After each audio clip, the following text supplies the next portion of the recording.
द्वादश 12 ज्योतिर्लिंग में, पूरे द्वादश 12 ज्योतिर्लिंग में ओंकारेश्वर ही ऐसा ज्योतिर्लिंग है जिसके दर्शन के पश्चात कोई महानदी का दर्शन होता है, जिसके तट को छूकर कोई महानदी बह रही है।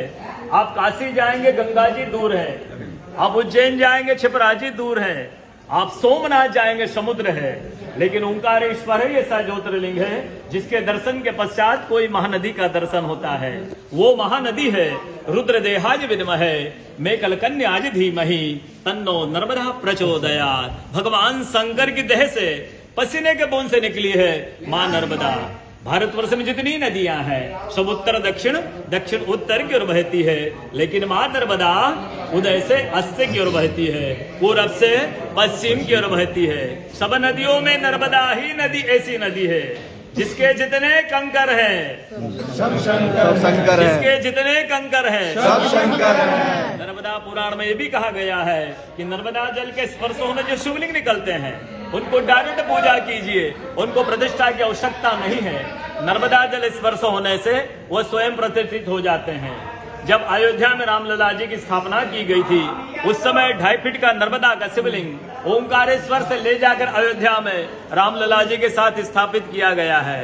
पुराणों में कहा गया है रेवात डे तपम कुरियात मोक्षिदायिनी गंगा।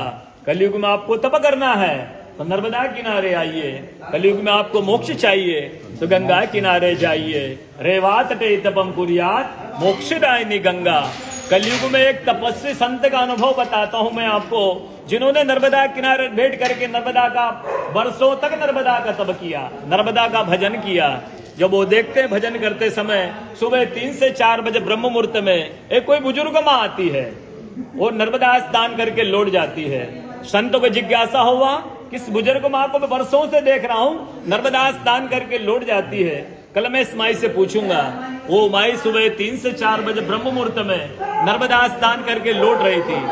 संत ने देखा माई जा रही है नर्मदा स्नान करके, संत दौड़ते गए माई के पास, माई से पूछा है माई मैं वर्षों से आपको देख रहा हूँ नर्मदा स्नान करके लौट जाती है माई अपना परिचय दीजिए।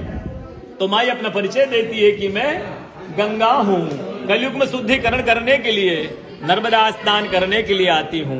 बोलो गंगा मैया की जय, नर्मदा मैया की जय, ओंकारेश्वर भगवान की जय, आज के कथा के आनंद की जय, सारे भक्त और भगवान की जय। नमः पार्वती पते हर